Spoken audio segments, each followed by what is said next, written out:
What's up, guys? Peter Von Panda up here in Mundelein, Illinois, and in front of a place. The sign might be a little hard to read, but it's called Frank's for the Memories. Not thanks for the memories, Frank's for the Memories. And this little store behind me is totally harmless and inconspicuous, but apparently I was reading an article, and I think it was Chicago Magazine, and it ranked the 5 best places to get buffalo wings. And I don't know if you know this, but I love buffalo wings. There's actually a Buffalo Wild Wings near me, and Wingstop and stuff like that. And I've tried all those, and you know, all pretty good, and they definitely scratch my itch. But apparently, of all the places in Illinois that serve buffalo wings, this was rated number 1. Can you believe that? That's kind of crazy. And so how did I not know that? And like I said, it's kind of a little hole in the wall, so who would have thought? But place to order today for some wings here.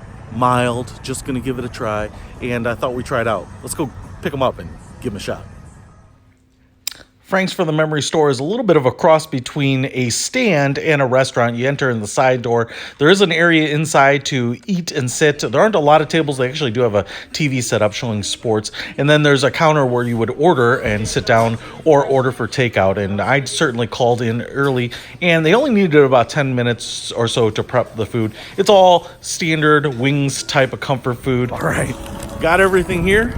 Can't wait to try it out. Oh, I'm so hungry.